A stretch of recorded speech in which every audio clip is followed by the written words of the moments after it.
got tonight? We have something really good, the hot topic in the news this week. This is a show where I try to educate real stories.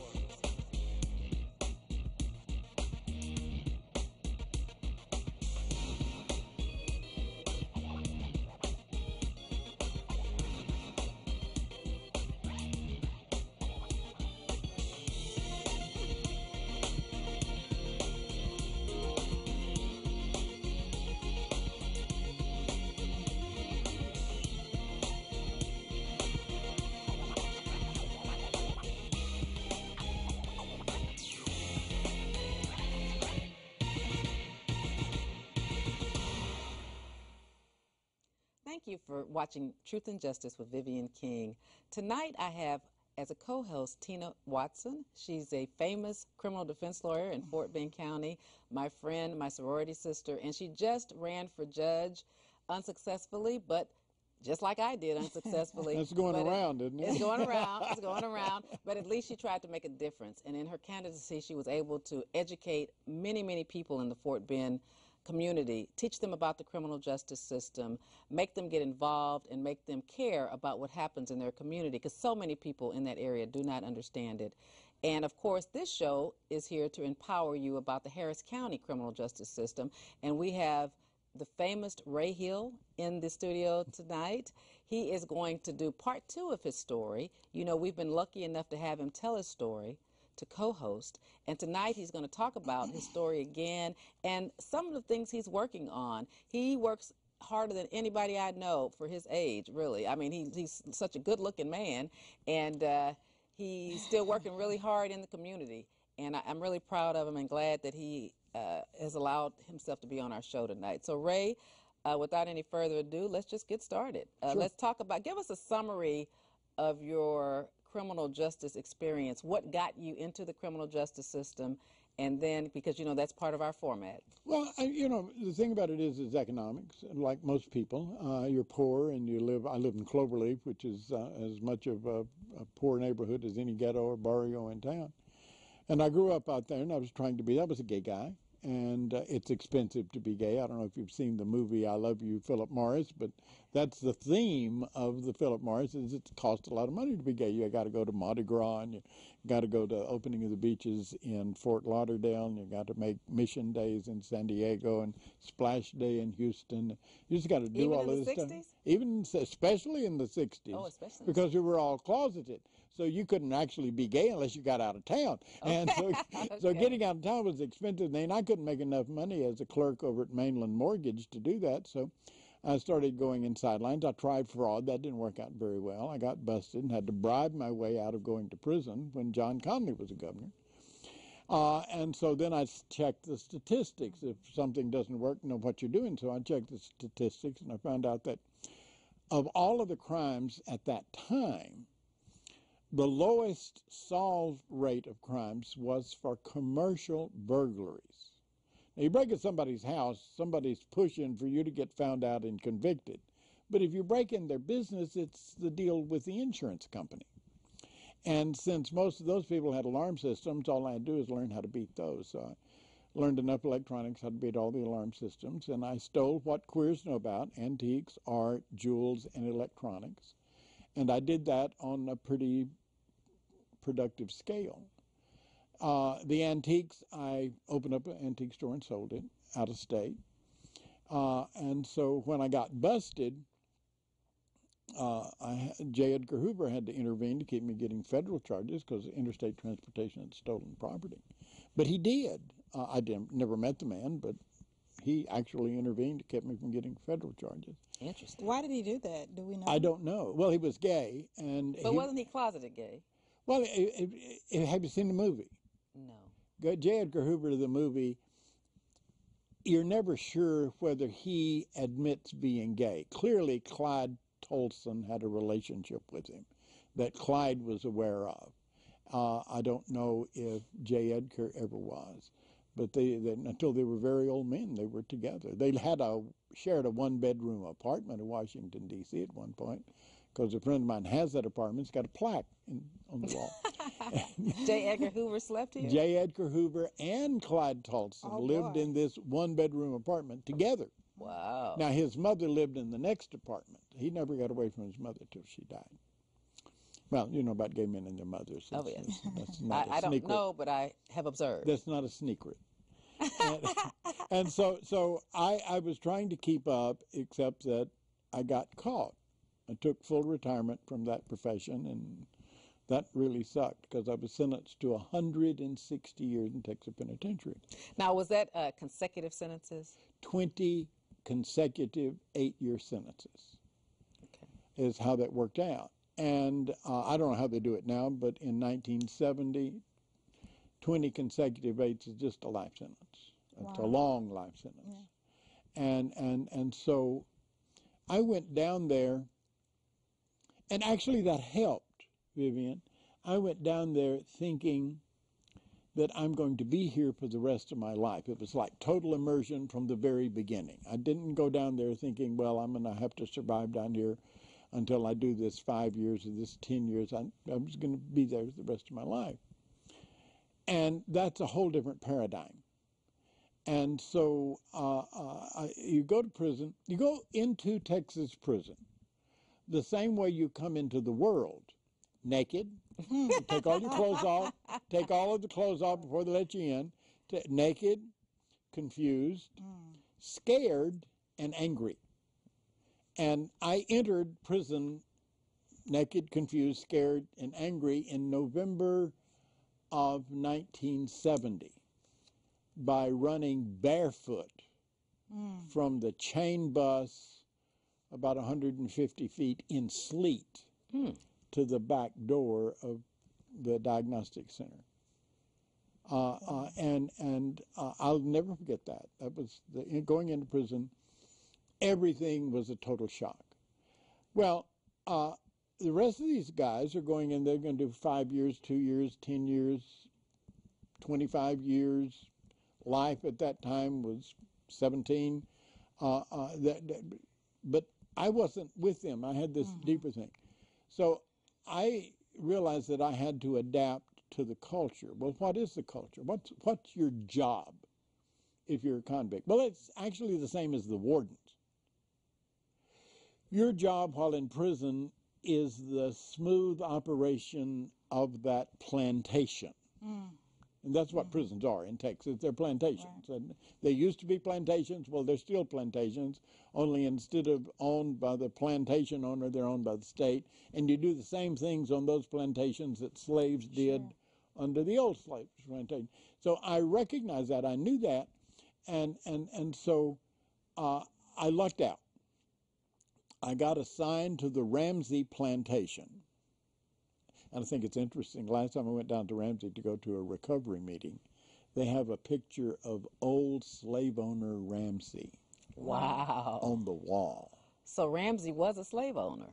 Ramsey was a slave owner. He owned a lot of land in Brazoria County. He grew cotton. Texas prisons are located on some of the richest, most arable land in the state because they are the former cotton plantations. And we talked about that a little bit, the history of the Texas prison system and the plantations, and that correlation and how they basically use that same paradigm. And it's very interesting, unfortunately, that the prisons are heavily populated by African-American males as well. You lawyers get access to the Constitution all the time. Read the 13th Amendment. Oh, yes. 13th Amendment says slavery cannot exist in this country except after the conviction of a major crime. And then slavery can exist. And that was thrown in there as a token to do something about the Southern economy. Wow. You see, I never thought of it like that. Yes. And intentionally. The intention was that people that had been freed from slavery by the first sentence of the 13th Amendment, there was an avenue to put them back into slavery by the second sentence. Wow. And that's exactly what happened. Now, you're from Fort Bend County. That's correct. Now, Fort Bend County, the slaves didn't pick cotton. In Fort Bend County, they chopped sugar cane. Exactly. Now, imagine slaves or convicts as slaves, That's right. bare to the waist, wading up in sugarcane, and some of those stalks are that big around, with machetes, Oh, yeah. swinging hard. They got a production quota. They got to satisfy the man Wow. with that. People were getting injured. They were having their arms cut off. They were getting badly cut. Wow. They weren't getting adequate health care. They weren't getting treatment. Many of them just got infected and died. And those are people whose fathers, or maybe some of them, had been slaves before emancipation and had gone to Richmond and got drunk and been given a felony offense for being publicly intoxicated, and now they're slaves again on the same land that they had been slaves under the old system. Wow. And I can remember, I started out as a prosecutor in Fort Bend County in the early 90s, and where the Jester units were central. It is now... Central's being redone, but Jesters are still there. Exactly. It's now new territory. Yeah. But I can remember seeing all the laborers, all the prisoners, and most of them were African American and Hispanic, and they were toiling the land, and the prison guards were on horses. I know you know that. On horses with sidearms. That's and right, whips. and whips. And watching it, it was like a flash of something I've seen before, and I'm like, wow, this looks familiar. It's in your cultural history. Exactly. And it was alarming. And let me tell you, while I'm in prison, all right, white guys don't have a hint. Don't have a hint, but every brother in Texas prison knows that his great-grandfather worked that very same land as owned slaves. Wow. And so I made... Well, I would think y'all would be real segregated back in 1970. We were. But you still talked about it. As punishment one time, Warden, which warden? It wasn't McAllister. It wasn't Warden Wildcat Anderson was going to show me, because I was the bookkeeper, and actually I knew more about what was going on in prison than he did. And he came in from outside, and he was going to show me something. He could teach me a lesson. So he threw me in the black wing. All right. White guy. And got thrown in the black wing. That might have been kind of fun. Well, I got thrown in there, and no other white guy was living in the black wing. No other black guys were living in the white wing. I got thrown in there, and the building tender was telling me how hard life was going to be. Building tender is an inmate guard. Okay. And building tenders are in charge of the other inmates in the cell block where he is boss. Okay. Now, so in the white cells, it would be a white building tender, and in the black one, it would be a black building tender. The only reason there were black building tenders is because they didn't want to make a white person live with the black people. I see. See, I mean, it was a seriously segregated, very racist subculture. Well, see, I come from a bunch of labor goons. My parents were active in the early days of the Civil Rights Movement. I was secretary of Houston chapter NAACP when I was 18 years old. So I was raised... Is that in Galveston or in Houston? I never lived in Galveston. I don't know why I thought you lived in I Galveston. lived in Cloverleaf, which you read, but there was no NAACPs in Cloverleaf in the 50s. I'm not from Houston, so I'm sorry. There was in Houston. I think the only person alive that remembers my secretary is probably Bill Lawson. Bill Lawson, okay. Yeah, he's been around a while. He has been. And we used to meet at his church. Oh, yes. For the NAACP. We So didn't have an office. Okay, so there was the local chapter, the Houston chapter. Yeah, Houston chapter NAACP. And so, but at any rate, you use something from slave culture. I mean, because you were slaves. Right. So it's logic to me. In a real life, don't tell anybody.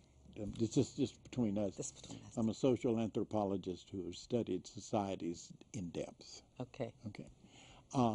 In slave culture, you have absolutely no power.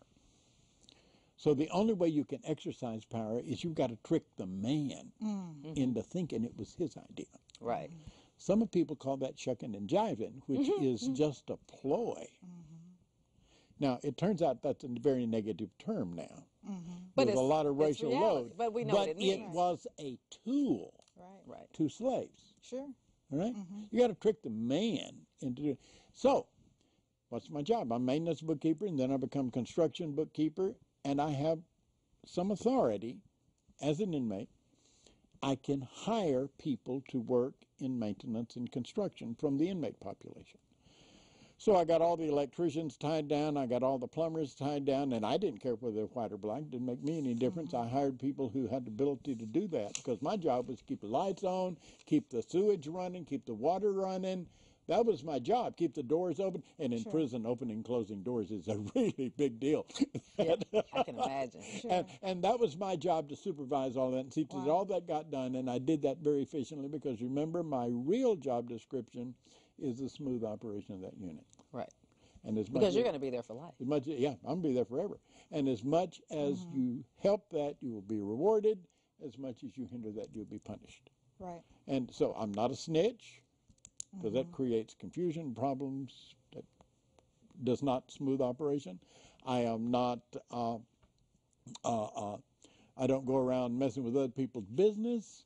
I keep my business straight, do my job better than anybody ever done it, and you get rewarded. So I'm doing all of that very well. But Slim McGehee, who was the field major, now you saw those officers on horseback with the crowd? Yes. Well, off over yonder, way over yonder, there's a guy sitting on his horse, and he's got a big rifle. I remember seeing that guy too. He's got a rifle with a scope on it across his lap, because if one of those convicts jumped and run, Sure. Wow. that's what he was there. They call him the high rider, and he's usually the field major. He's the boss. He is running that whole scene. And Field Major Slim McGehee expected large black men to pick him 300 pounds of cotton a day. Wow. That's half a bale of cotton. You ever seen a bale of cotton? That's a lot. Half a bale is 300 pounds. And if you didn't get Slim McGehee 300 pounds of cotton, then you were going to spend all night in the hall shucking stingy goobers with bare hands to fill up a gallon can full of stingy goobers, little bitty tiny peanuts. And then you had to go out and pick him 300 pounds of cotton. Wow. Next day. So convicts work together. Sure. So that I got an extra handful of cotton for your sack, but you can't get caught, because you get caught, you get beat. Oh, whipped with those whips. Yeah, that's beat. That's beat. Yeah, that's beat. And so that was that. But what had precedence over field work was construction. But let's talk about the time that you said you got thrown into the black cell. Well, I got thrown into the black cell, and the building attendant was. Hey. How does that happen? How did that happen? There's got to be a button there you can kill that. He's got it. But at any rate, the building attendant was telling me how rough life was going to be for me. And a committee of the brothers came and knocked on the cell door and said, "Excuse me, Mr. Building attendant. We don't know why Mickey's in here. We don't belong here." So Mickey is your name? I got a Mickey Mouse watch. Okay. So that gives you a nickname. You go to prison. Okay. We don't know why Mickey is in here, but whatever that's about, we think it has something to do with politics, and we think in the long run it's going to help us. And so Mickey's going to do well here. While y'all have been talking, we have moved your punk out of the cell next to yours, and that's right up here in front, and Mickey's going to have that bunk, and you're not going to keep out of there. You're going to leave him alone. He ain't. And if you want to have a committee meeting about that, we're glad to do that. So the brothers looked after my back. Right. I hired as many black convicts as I could in construction, and they had to bring in combines to finish the cotton crop that year. Let's take up a quick call since we have someone calling us. Caller, thank you for calling Truth and Justice and asking a question to our famed guest, Ray Hill. Yes, how you doing, Miss King? How are you? I'm doing good. You and Teana, y'all sure looking beautiful now. Y'all looking really good. Thank you, Tracy Brown. I just want to, I want to say this is a very interesting show tonight. And what it shows is, if you don't know your history, you are destined to repeat it. With the slavery, the way you talk about how slavery, was going on the same plantations and stuff like that. I hope everybody watching, I hope they learn from this, and I sure won't be going. You won't be going to prison, will you, Tracy? I'm enjoying your show. Thank you, Tracy, for being my #1 fan, for starting the Facebook page. And we need to get our history from our legends while they're alive. And I'm honored to have Ray Hill tell us about our history. Tracy, there's a couple of books I want to turn you onto. One of them is written by a woman by the name of Michelle Alexander. And the name of the book is The New Jim Crow. It's a real hot item right now. Michelle's making the national talk shows. She's going around, and it covers a good bit of that slavery to prison transaction, okay? The other book is by a professor by the name of Robert Perkinson, and that book is Texas Tough, where he uses Texas prison as a metaphor for mass incarceration. And I'm working with them on a project right now that's going to take a couple of years to culminate. But it's not just that black folks need to understand their history. White folks need to understand their role in that history. And don't settle for anything less. God bless you, and thank you for calling, Tracy. Okay, thank you for taking my call. Okay. And if I can add as well, part of my campaign, I had an article I read in Ebony magazine, and it featured the ACLU's research on prison population and the correlation with privatization of prisons and prisons profiting from the number of people who are kept in there and the length of time. And that's a huge, huge issue now. Well, privatization of prisons is very scary stuff. Just think about it, all right? Lock people up for corporate profits. Exactly. Where can that go except bad? It has to go bad. I don't care if you're selling gravel to the state of Texas Road Department or Harris County Commissioner's Court. The first thing you do when you get that contract is you hire a lobbyist to go find out how many different ways Harris County and the state of Texas can use gravel. That's right. Because that's how your business expands. Your stockholders expect nothing less. Right. Well, if you're in the business of locking people up For profit. you are going to send lobbyists to Austin to find more reasons to lock people up. That means making the laws tougher, making them stronger, changing them, and they're already burdensome enough. So just imagine what it'll be like. Do you know who gets... And guess who the judges will be? That'll mean the judges will be, what? What you have issues of campaign contributions. You have issues of this study, which is called Banking on Bondage, that the ACLU conducted, says that these prisons have to be at 90% capacity. That's the Florida case. Yes. Florida is private prison owners are suing Florida because in the contract they have. Right. Wow. That's right. To operate those private prisons, the state is contracted to keep their prisons 90% capacity. Listen to this, listeners. Florida has a contract with private prisons that says we promise you, private prison owners, we will keep this 90% stock. So what does that mean if Texas does that? Tell us what that does, young people. You're going to stop committing the crimes to allow them to lock you up. You know who objects to fighting the war on drugs? Is private prisons. Right. They want more people locked up for less reason, for a longer period of time. And I don't know how much Jeb Bush made in his last term as governor of Florida, but he basically sold the operation of a majority of Florida prisons to private operators.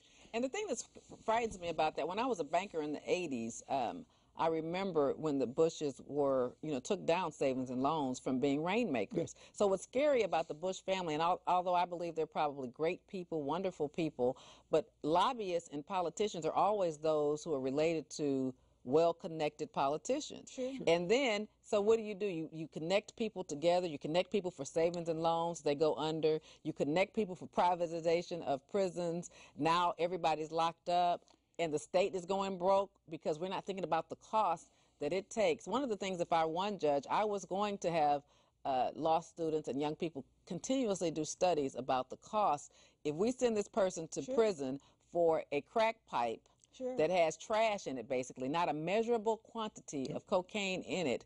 And if we're going to be spending $50,000 a year to house that, can we, the citizens of Harris County, really afford that? Well, and no one ever looks at it that way, but I think we need to start looking at it that way. Here's what I'll say. Right tonight, there are 2,400,000 people locked up in United States, individual state and federal prisons. There are that many more on shorter sentences in county and city jails. And there is 50% more than either of those two figures that are under some kind of probation or parole supervision. So now we're talking about 7 million Americans who are in some form of custody. 46% of them are for nonviolent crimes. The largest bunch of those are drug offenses, drug-related offenses. And, you know, I think as a society at some point, and I'm relying on the young people because I think my age and older is just doesn't get it and it wouldn't have the courage to change it. So what I'm doing a lot of with my clients is young people who have these little petty marijuana convictions that are going to hurt them for the rest of their lives. You know, you're 25. You could become the next legislators and make marijuana a Class C misdemeanor or not illegal. Sure. You could also make it an expungible misdemeanor. Exactly. You can change the law. The laws that, because I remind them that marijuana was a felony in the 70s. That's right. And so, and look what it is now. It's a Class B misdemeanor. So it's time for young people to stop complaining and to change the law, because I think everybody would want a violent person locked up paying $50,000 a year. Sure. Because we don't want to get killed or we don't want to be hurt, and everybody hates violence and people who prey on, you know, the underprivileged or the lesser of those people who rob and kill and take from people. But when we talk about drugs, especially simple drugs like marijuana and alcohol, then I wonder if we can't do it a different way. And the mentally ill, let's not even talk about that. We have the mental ill, because we used to have mental institutions, which we should have again. We should not be using our prisons as mental institutions. Unfortunately, that's all too frequent. We need to have people locked up for life or for however long they need to be in mental institutions. And let me just say, in relation to what Mr. Hill said, those numbers that you quoted are more than any other nation in the world. In the history of the world. More than Russia, China, India, any other nation. We have, United States has approximately 4% of the world's population living in our borders as citizens or residents, all right? 4%. We have more than 25% of the prison population in the world. That just screams it all. The mean, not the average, but the mean cost of housing, where it's all clumped up together, big numbers, is about $34,000 a year. We're spending $34,000 a year to keep all of those millions of people locked up. That's all around the country? All around the country. That's a national mean. $34,000 a year to lock those people up, and most of them have never made $10,000 a year in their lifetime. Where is the economy of that? I know. Well, look, this quote that came from this article says the 2 largest private prisons in 2010 had a $3 billion revenue. Sure. Now, hold on, help me understand. The prison, we have to pay for people to be incarcerated, but yet there's revenue there? Is the prison making the revenue, or are they producing something that makes revenue? Yeah, let me explain this to you, because you remember I said that prisons are sitting on the most arable land, productive land in the state.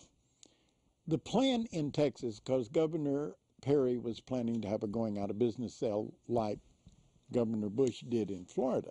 He wasn't going to sell the prisons, but he was going to give private prison entities control of the land and contract them to operate the prison. And he was going to save, and the selling point at the legislature is, I'm going to save you $5 a head per year by contracting these private prison operators.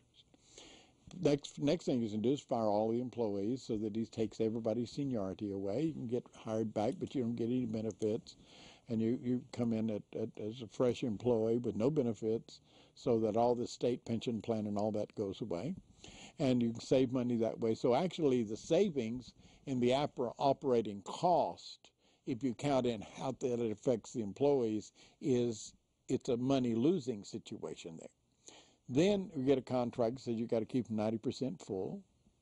And then what are they going to do with the slave labor that now they have control? They're going to go back to that same land that we've been raising cotton on. And they're still going to raise cotton because the King of Sweden buys cotton from Texas prisons. Wow. If you want a piece of cotton material made from Texas prison cotton, go to IKEA. Everything they sell that's cotton is backed up by Texas prison cotton production. They don't use Egyptian cotton, which is good cotton. They use Texas cotton, and they buy it from prisons. But they've still got that land. Well, we also why can't they go into the vegetable business? That would be great. Let me ask you this, though. We always hear people say that in the 60s and 70s you had to work in prison, but in the new millennium, prisoners aren't made to work. It should be hard labor. Is that a lie? Or no, tell us about that. It's not true. If you're in Texas prison today, in the 70s when I was there, you have got to work. And you still work in Texas prison, you work today. Now, what is your job? Because it's now more efficient to use mechanized agriculture. Okay. The era of the slave labor farming is over. In the first place, it doesn't get the kind of production that they want for prison industries. I got you. Let's take another call, Ray. Let's hold that thought. Thank you for calling Truth and Justice with Vivian King. Yes, ma'am. Hello? Hello, Hey, you're on the air. You're on the air. You know, and I was sitting here watching this debate y'all having on TV, and y'all kind of touched points on a couple of things I thought I wanted to share. First off, the prison thing, I just got out of incarceration in 2010. Congratulations. And I did a lot of things. I just got my air conditioner license. That's good. Very good. I worked 2 jobs, 2011. I've been a full-time student all of 2012. But the thing that struck me is that I have a lot of beliefs and ways that I view how the justice system, works. I had a real hard time when I got out. I couldn't. The government or whoever's responsible told me that I didn't deserve to get food stamps or to eat because I had a drug charge, but they'll give it to someone that's been raped somebody's daughter or someone that's killed someone. I've been told I couldn't get a job, I couldn't do this, I can't even go find me a place to stay, and it's been a real hard process and a hard road for me to do the right thing, and I truly believe that they don't, it's really not, I believe the system is not set up to, how can you say it? Help you succeed. Remodify a person and to bring a person into rehabilitate, integrate them back into society. Integrate back into society. Yes, ma'am. That's an individual thing.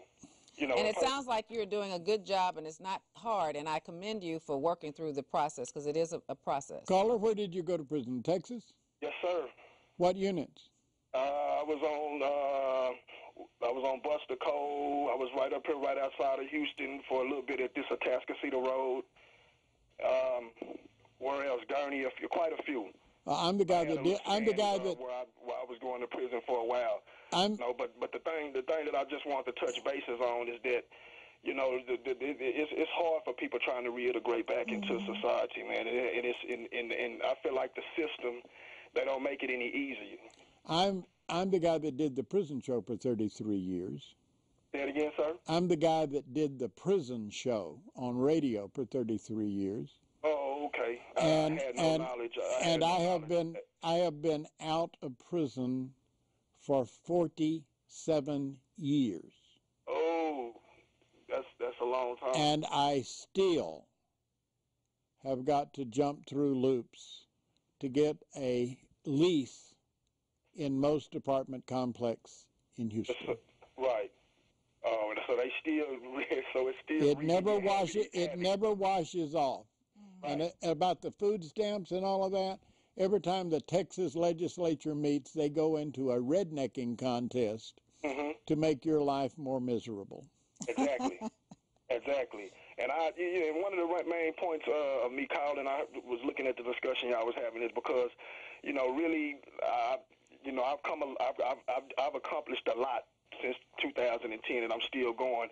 And I really somehow, some way, I just found the energy inside of me to be motivated by me knowing that someone is sitting back educationally trying to make it more difficult for me. Well, thank you, and that's what you need to know, and that's what young people need to understand. I'm glad right now. I just got out for 14 months. I dealt with Homeland Security. They didn't want to give me a TWIC certification to work out in the Gulf of Mexico because of my felonies, but the felony that I had was not even on the list of the disqualifications, but they just bothered me because they did. So I went 14 months writing back and forth trying to get that. I got that. Congratulations. Congratulations. Got my refrigeration license. I'm universally certified to deal with any equipment that has to do with refrigerant. What I'd like to talk about now is how you can get networked in and help bring change. And help bring change. You know what? I would like to know what I could do. Yeah, just listen though. Let's listen to words of wisdom. This is the deal. I am launching a project which is going to take 2 years. Yes, sir. And where we are going, we're going to Washington, D.C. We're going to hang up, listen to us, and then just take notes. And thank you for calling. We love you, and we're proud of you. Thank you very much for calling, and good luck, brother. Good luck. We're going to keep talking to you, though. Go ahead and finish telling him. Spring break, 2014, gives us plenty of time to organize. We've got the academic basis. I've already given out a couple of books. There's also another professor by the name of Robert Chase, who's with the College of Charleston. We're networking in together to do the academic race. Now, I've led 2 marches on Washington in my career. Back before I went to prison, I led a march on Washington in opposition to the war in Vietnam. I was national chair of the Student Mobilization Committee during the war in Vietnam, and we managed to get several 100,000 people in Washington, D.C. And then after I got out of prison, I'd been out of prison. I got out in 75, and in 79, I led another march on Washington for gay and lesbian rights. We didn't get by 80,000 people, but nobody had seen that many queers in one pile, ever. And it changed the whole nature of the movement. You don't march on Washington to convince Washington to bring changes. You march on Washington to empower your own people. And that is the problem. Those of us like the caller and me who have been to prison, most of us are not empowered. Let me tell you what one person can do. After I got out of prison in 75, I went to work on changing the law so that the voting rights of Texas convicts could be restored when their sentences were over. They call that the Ray Hill Bill in the Texas Senate. And thanks to Representative Harold Dutton. That's right. And the chair of the Senate committee in 1985 was Craig Washington. Craig Washington's the one that hung the Ray Hill name on it. And it passed. Harold Dutton took the 2-year delay that we originally put in the bill off. Fine legislative work. You have help in the legislature. They're not the majority of the legislature, but you have help there. There are people there that care about you. So knowing that, I became a lobbyist to bring about change. If we can take, remember those numbers, about 7 million people? Yes, sir, 7 million Every one of those people have a circle of influence. Right. Wives, mothers, aunties, grandmothers. Every one of those people have a circle of influence. If we can get 100,000 people to get on buses, because we're talking about poor folks here. We're not talking about flying first class. We're talking about poor folks. In time from Houston, Texas, to get to the parade pre-march rally site, on time. Step off the bus. In Austin? March. No, in Washington, in Washington, D.C. D.C., okay. Step off right there at the Washington Monument. March down Pennsylvania Avenue, past the White House, down to the Capitol building, hold a rally there. If we can get just 100,000 people there, and they see one another, and all of a sudden they're not alone, they're not isolated. Somebody cares, somebody else cares about their son, their daughter, or ex-convict. Somebody cares about me, brother. I'm talking to you there. You get down there, and you have a showing. Then you go back. Well, that's going to be like March 2014. Hold that thought, Red. Let's take one other quick call. Caller, you still there? Yes. Thank you for calling Truth and Justice. What's your comment, sir? This is Danny Sneeze, encourager, and I want to thank you for taking my call. How you doing, Miss Hill? I am well, sir. But the thing about it is, I'm listening to this show and I'm saying it should be like a 2-hour show because it's just so much shared. Especially when we have Ray Hill. Ray Hill has a wealth of information, and I Yes. try to get him on as often as I can. This is the third time, and maybe we can encourage him to be on here about once a month so he can enlighten us and impart his wisdom. Well, I have a couple things, you know, because one of the things I served 15 years in GDC on 3 trips, and one of the things you guys talked about is how they will send somebody to prison, and they shouldn't be in prison mentally incapable. And we'll have these guys on a tank with us, and they're not there. You're like, how did this guy get through the court system, and he's not capable of even doing anything but going to chow and barely being able to even bathe himself? And we're left as the inmates sometimes to kind of like caretake these guys, and they're in the system. Wow. And it's sad, but you know that. Well, it's true. Everybody in the cell block can just sit up, look around, and there's people that don't belong in that institution within their field of vision. Well, let me say, we have on the attorney side safeguards that's supposed to come into play, competency, insanity, and we also have mental health courts. So there are now ways where they're supposed to Well, check. mental health courts are true of Harris County, and they're relatively newer. You got those down Fort Bend? Yes, we do. Okay. We do. And there are safeguards supposedly when you come into jail now where they can flag people if they have a mental health history, and they can connect it if it's with the county MHMRA. So there are safeguards. But I want to ask you, Mr. Hill, because I know you have been part of the prison system, so to speak, or you're familiar. Sure. Diagnostics. You talked about the fact that... So we're going to keep this conversation going. Thank you, Danny, for throwing Danny, this thank topic you. out. And keep watching. We love you. Okay, Danny? Bye-bye.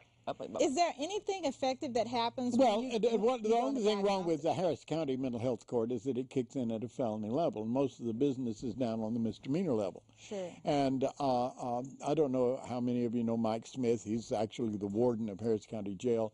That man anguishes every night about the mental health beds he's got. He will fight for one mental health bed addition to what he's got because he's got the biggest mental health institution in the city, larger than MNR.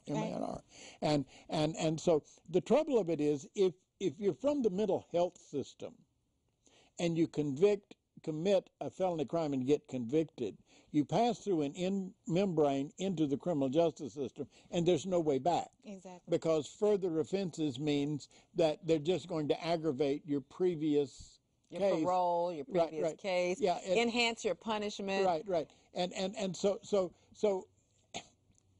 one of the things we need to do as we're dealing with mass incarceration is that membrane.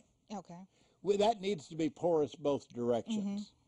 And just because somebody has committed a misdemeanor doesn't mean that he or she has to do that 8 or 10 times and gets aggravated to a state jail felony, then to a real felony, because it's a mental health problem. That has not changed. Sure. And Jan Crocker and I, just talking about, wait a minute, I don't like this classification exclusion from the mental health court.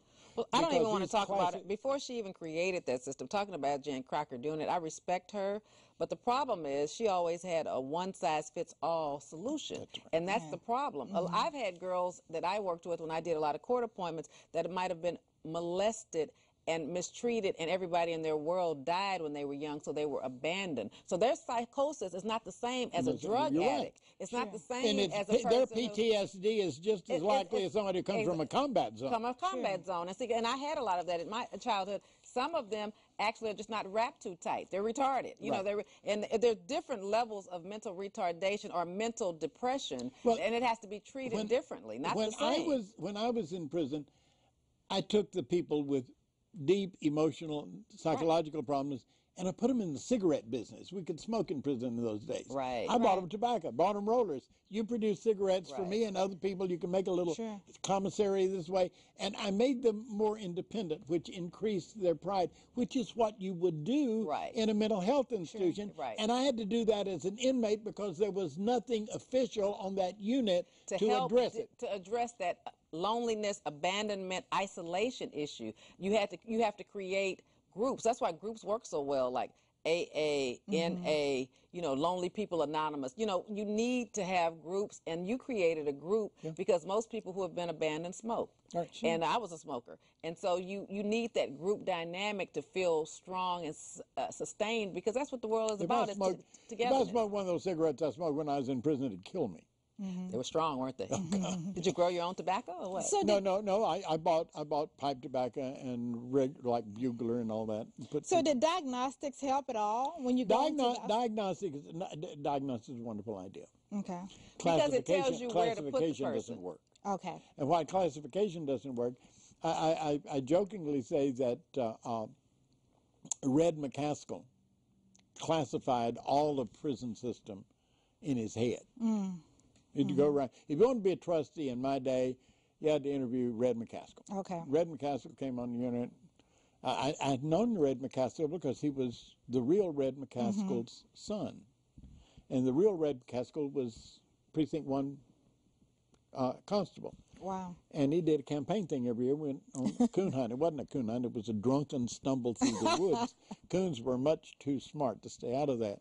And somebody would always bring a dog in heat, and the other dogs would be more interested in that than they were the coons. As we went stumbling through the woods. I went through those woods on Red McCaskill's shoulders. So now I'm a convict, and Red McCaskill to come down to prove me for trustee. He comes down, and I walk into the warden's office to interview Mr. McCaskill, man I've known since I was a kid.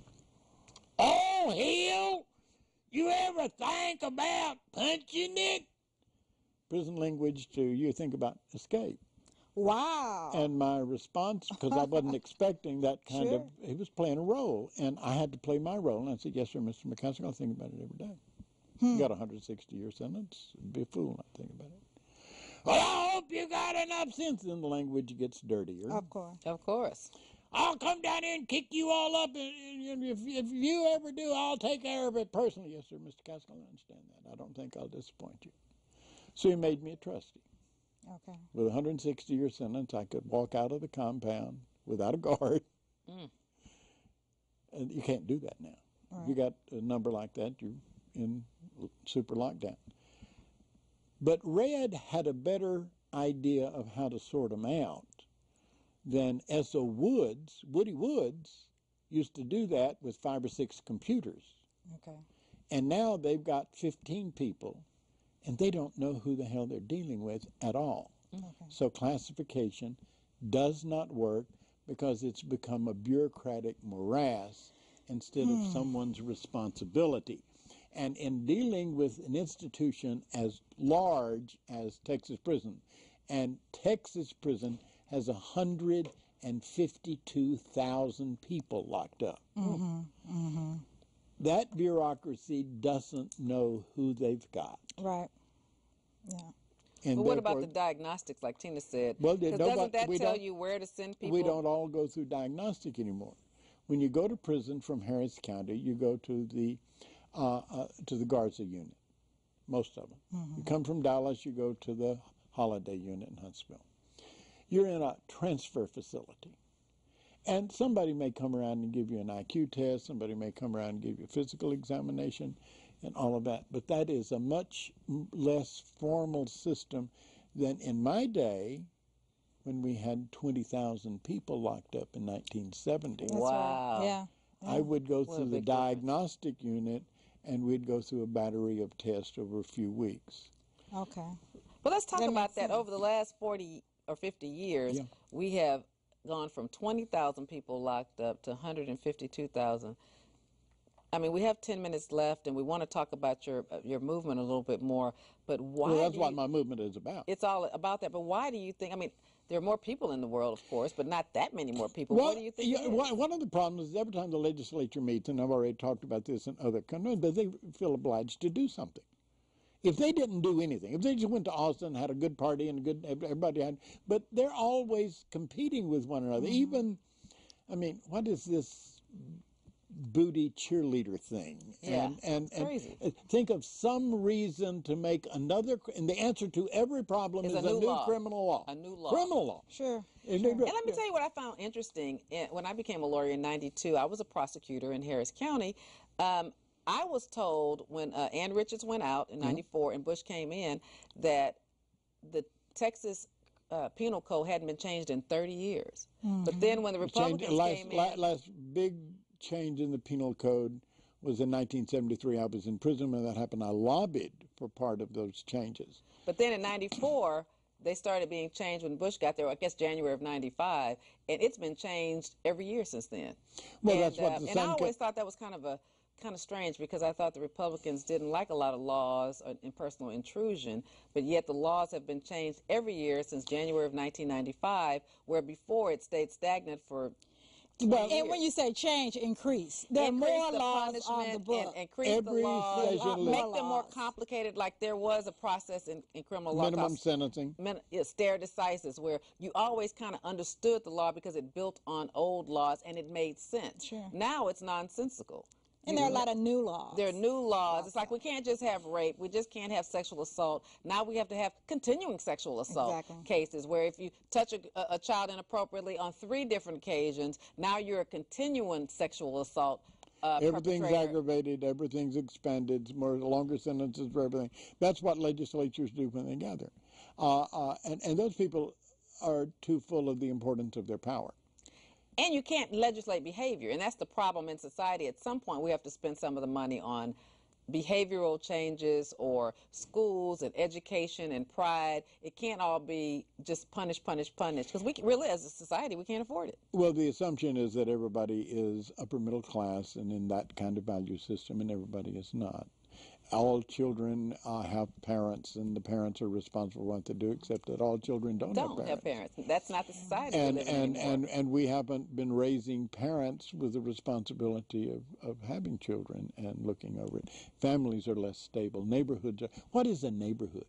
I know. What is a neighborhood? Where you work? What That's is all neighborhood. I mean, it affects everything. It affects even psychology. What is an Oedipus complex in a gender equal society?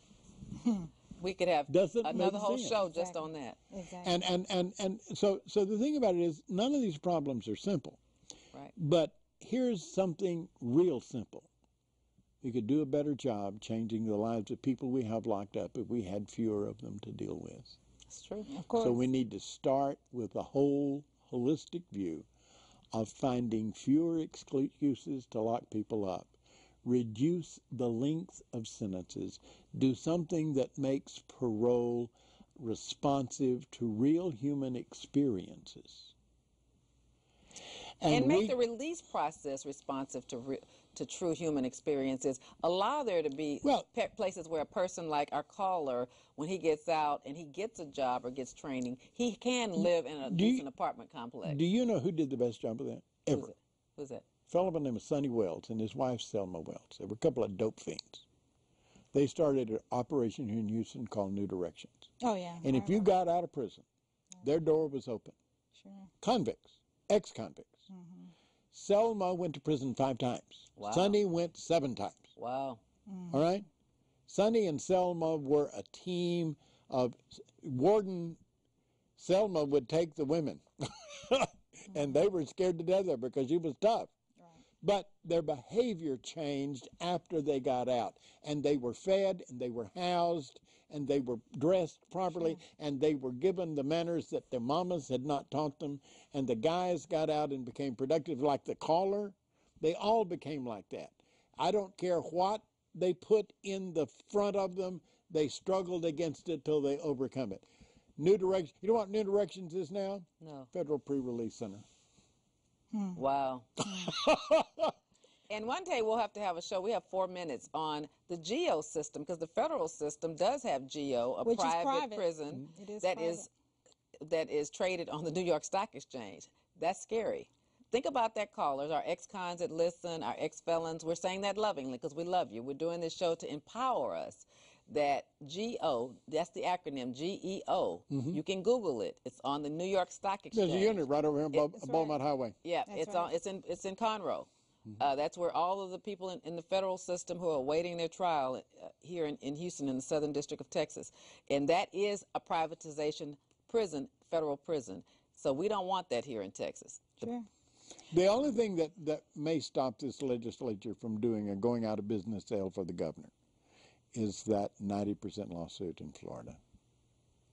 Well, it speaks volumes. It speaks volumes. And I want to say this. One of the factors looking at whether a group has progressed, specifically African Americans, when they measure progression on income, education, and so on, the number of people who are involved in the criminal justice system.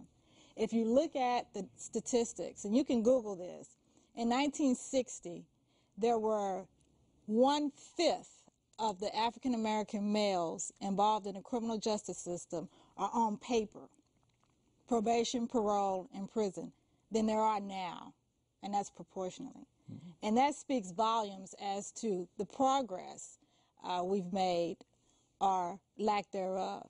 We're going the wrong direction. We're going to definitely the wrong direction. Who can solve these problems? People. Exactly. Politics, as both of you candidates know, is a numbers game. Right. Now, you don't have to have 50% of the numbers in your race. You just have to have 50% plus one vote of the margin. Exactly. Right. So fewer number of people can make a bigger change than they realize. I know that. Because you've done it. Because I've done it. That's right. Demonstrably. And I want to do it for this new community. I want to do it for the community of your clients. I know I've got your support. I know I've got your support. Mine.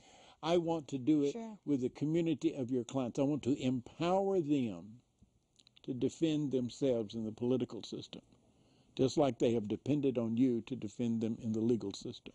Well, we have 2 minutes. Let me ask you a question, Ray, on this. I am with you. Mm-hmm. So if I can go 2 years from now, spring. So I've done my job selling it. 2014, I will be on the bus with you. I hate buses, but I might be one of those snobs that takes a plane. But anyway, but let me just tell you this. Is it possible, though, for us before that or around that time or thereafter to take a simple ride to Austin in January and beg these legislators not to create new laws and to do something to help us? Because I think we can get a lot more people in Harris County and in Fort Bend County to ride to Austin. Yes. In January, when these new legislators are sworn in, then we can in this movement. We need to convince Synfronia Thompson that she doesn't have to author any laws that create more time. Okay. We need to convince Harold Dutton, who's already on our side, to turn to his peers, his circle of allies, and say, look, if you got a proposal in your hopper that will increase anybody's time or that will create a new offense for which one can do time, why don't we forget this session? Why don't we give it a rest? Mm-hmm. Why don't we hear from people who've done time like what you're trying to do to see if it made any sense and if it made some difference? Maybe they should be speaking. Convicts are their own best advocates. But they're afraid to get up and speak. Sure. They complain, but they won't speak. We want to give you power so that we can all be a better society, a safer society, one with jobs, one that when you get out of prison, you can have a job. We can change the attitude, but we have to stop complaining, and we have to get up and unite. Our two callers reached me. I felt it. That's the important thing. You need to reach other people besides just, some old ex-convict on a talk show. The fact of the matter is, none of us are completely powerless. We can surrender our power. We can decide, well, it's too much work. But if we will apply ourselves to the real needs, we can save your kids and mine, because who's at risk? Mm-hmm. Your kids. Second generation, third generation. Yeah. There are people who come from families where going to prison is a rite of passage. Well, we have to wrap it up. Thank you for watching Truth and Justice with Vivian King. Thank you again, Ray Hill, for giving us the history of the prison systems and your great new movement. Thank you, Teana, for telling us about the statistics and what's going on with privatization of prisons and being here. Hopefully you'll be here next Wednesday night when we bring you another exciting show with your calls and your questions and your comments and your power to organize. Thank you for watching Truth and Justice with Vivian King. Thank you for tuning in again tonight. We have something really good, a hot topic in the news this week. He's been charged with